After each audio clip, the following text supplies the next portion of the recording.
Serco! No, no, no! Public service! Yes! Public service! Yes! Public service! Yes, yes, yes! Everyone, thank you very much for coming today. My name's Marc Newhouse. I'm the Deputy Chair of the Welch Committee. This is a small but powerful gathering. First of all, I want to start off this rally by calling on, it's a great honour to call on Elder Ben Taylor Kumara to welcome us to country. So over to Uncle Ben. Thank you.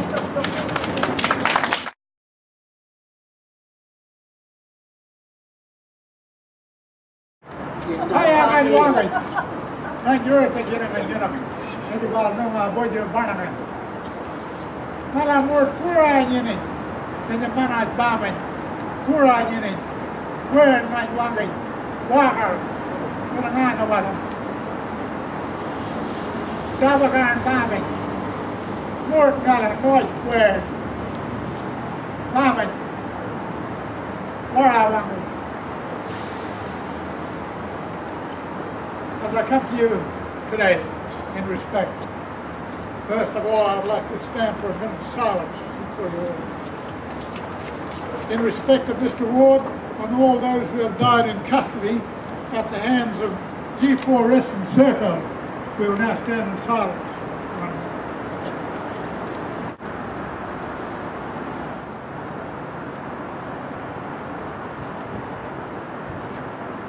Today, Aboriginal and non-Aboriginal people, the Death and Custody Watch Committee, the WA Prison Officers Union, the Community and Public Sector Union, United Voices, churches, the Refugee Rights Action Network and the Miscarriage of Justice organisation from the UK, we all come together today to stand united in our demand that this government bring an immediate end to the stupid, idiotic, ideological-driven policy of privatisation, both of prisons, prison transport and public services. It is outrageous.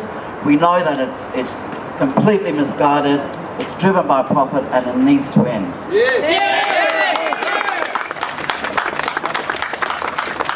Thanks very much, Mark, and I'd like to start by thanking the Death and Custody Watch Committee for inviting me here and giving me the opportunity to speak to you today. And I'd like to thank them and you for keeping this issue of prison privatisation and the privatisation of the prisoner transport contract in the general public's eye through the petition today and also through this rally. We need to make clear to this government and we need to make clear to the opposition parties that the gross failures and tragedies that have been a consequence of privatisation are clearly unacceptable. It is simply illogical to allow the private sector to continue to transport prisoners when those foreign multinationals have been responsible for the two largest single failures in the prisoner transport contract in the last 20 years. I don't need to remind you of the tragic death of Aboriginal elder Mr. Ward on the long-distance journey in the goldfields, nor of the escape of 9 prisoners from holding cells at the Supreme Court in 2004. We've all seen the consequences of what happens when G4S or any other private company providing these services fail to provide those services correctly. What we saw was the death of somebody in the back of a van. So I have to ask, why is it that the private sector seems so immune from criticism? What is it that we have to do to bring these contracts to an end? If a government fails to carry out its role, it is accountable through the ballot box. If a department fails to carry out its role, it is accountable through the Minister to Parliament. How come is it so difficult for us to take action against these private companies when they fail in such awful circumstances? I simply ask, where is the accountability? Where is the transparency? I know that many of the staff who work with G4S or Serco work very hard to deliver the services as best as they can. I'm not here to attack them. I'm here to attack the culture of the privatised companies who provide these services. It's about the culture and nature of privatised companies who put profits before people and shareholders before services. It's not because they're somehow inherently evil. The reality is that these private companies are based upon the idea that they will return profits to their shareholders, not provide services to the general public. We believe that the experience from around the world is that when you privatise prisons, when you privatise prisoner transport services, it leads to job cuts and inferior services. No part of our prisoner or our justice system should be run by foreign multinationals. Prisons and prison services should be in public hands. I put it to you that nobody would seriously propose to privatise the police. Nobody would seriously propose privatising the courts. I would hope that we never have Serco or G4S running our courts, but we think it's okay to privatise prisons. Well, I believe that's wrong. It is the role of the state to provide those services, and we call upon the government to end these privatised prison services. In 2010, we launched a campaign called Respect the Risk, because our prisons are literally bursting with prisoners. We have 4,600 prisoners in a system designed for 3,400. Against that backdrop, we've had the risk and the threat of privatisation. We're here to say that we want to stand beside the Deaths in Custody Watch Committee in fighting for the end of privatisation, for ensuring that accountability comes back into the prison system. Please support this campaign and continue to fight to end this contract. Thank you.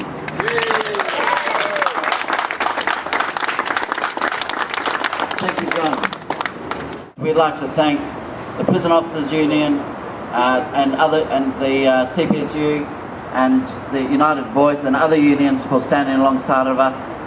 Today, let's make this grow. Let's make this into a strong, powerful community union campaign to end privatisation. G4S and Serco! No! G4S and Serco! No! Public service! Yes! Public service! Yes! Public service! Yes! Daisy Ward, who's the spokesperson for the birth family, about 2 or 3 days ago, it was late at night, she couldn't sleep, she's in Kalgoorlie, she works for the education department, and she couldn't sleep because the hurt and the pain for her, but not only for her, but for the community and for the birth family and for everyone involved, is just so real and devastating. And one thing she told me was that, you know, every time there is a funeral, either in Kalgoorlie or somewhere in the lands, and every time people see a G4S van, it doesn't matter if it's brand new, it's still it's still associated with G4S, and a G4S guard handcuffed to an Aboriginal person, it just brings back the whole trauma of what happened. It's not the individual, you know, that individual G4S guard, but it's just what it represents. The least this government could have done was pull them off doing any transport in that region. That still it still goes on.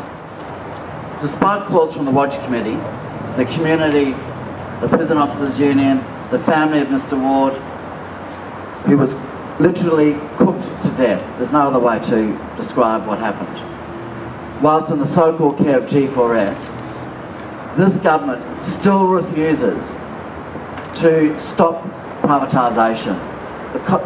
I understand, I think the tender is out, and the two main players are, guess who? Serco. It's just appalling, unacceptable.